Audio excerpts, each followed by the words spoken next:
যে ওদের শিক্ষা ব্যবস্থা এত উপর লেভেলের যে ওদের 2-3 পড়া আমাদের বাংলাদেশের 7 এর পড়ার সমান। ছোট ছোট বাচ্চাগুলো রকেট তৈরি করে বসে আছে, অথচ আমাদের বাংলাদেশের মাস্টার্স পাস ছেলে একটা রকেট তৈরি করতে জানে না। তাহলে কি পর্যায়ে আছে বুঝতে পারলেন? এবার বলি, বড় লোকের একটা ভালো গুণ হচ্ছে বড় লোকের মা বাবারা ছেলেদের স্কুলে যায় বসে থাকে, আপনারা বসেন না, আমরা ডাকলেও আসেন না। জয়জন আসছে, বাকি কয়েকজন আসেন। তো দেখবেন যখন আমরা ছোট ছিলাম অনেকের বাপ মাকে দেখতাম যে পড়ালেখার অর্থাৎ পরীক্ষা দিতে যাচ্ছে, তো মা যে বসে আছে, তখন আমরা আফসোস করতাম যে মা কেন যে আসে না। তো এইটা একটা মূল ভালো জিনিস হচ্ছে যে যখন ওই বাপ মাটা যায় স্কুলে, তখন স্যারেদের সাথে কথা বলতে পারে, স্যার আমার মেয়েটা কেমন পড়ে।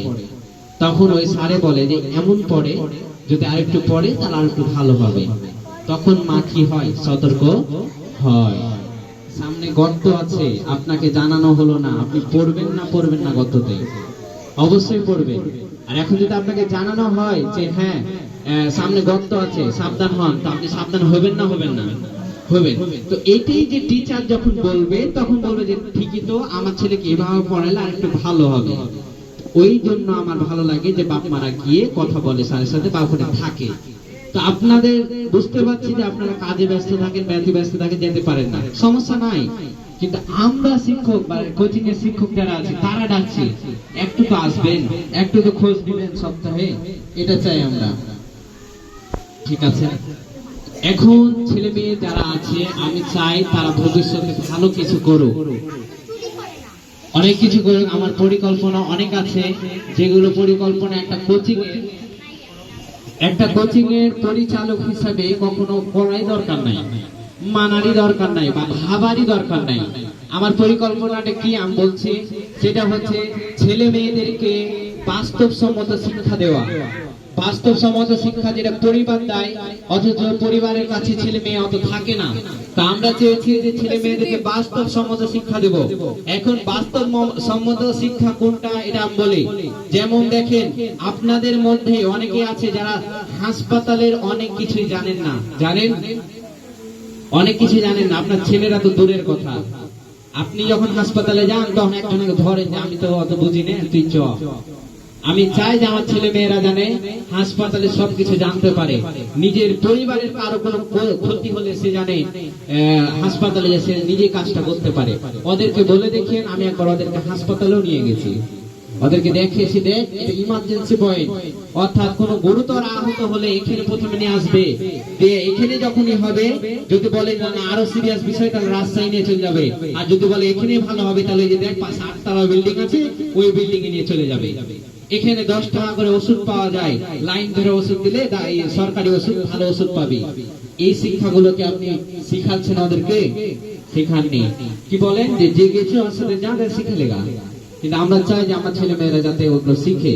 দুই, বাইরে সমাজের সাথে কিভাবে চলতে হবে এটা পরিবারকে শিক্ষা দিতে হয়, কিন্তু আপনারা দেন না, হয়তো সময় পান না, আপনাদের ছেলেরা আপনাদেরকে সময় দেয় না। ছেলেরা কিভাবে সময় দেয় না, হয়তো প্রাইভেট স্কুল করে, তারপর হচ্ছে পড়াশোনা করে, আপনাদের সাথে বসে যে কিছুক্ষণ গল্প করবে বা কথা বলবে এই সময়টা তাদের থাকে না, তার কারণে আপনারা শিক্ষা দিতে পারেন না। কিন্তু আমরা চাই যে সমাজে কিভাবে চলতে হবে, সমাজে থাকলে মানুষের সাথে কিভাবে ব্যবহার করতে হবে। বুঝতে পেরেছেন কি? আমি কি করবো এটা বাস্তবায়ন না করলে ভালো হয়?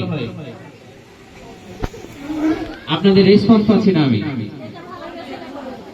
এটা ভালো হবে তো আমি কি বললাম যে এগুলোর মধ্যে কি খারাপ কিছু পেয়েছেন?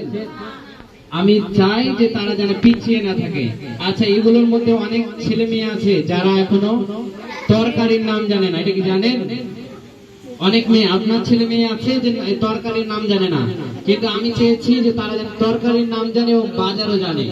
অর্থাৎ অনেক ছেলে মেয়েকে নিয়ে আমি বাজার করাচ্ছি কিভাবে?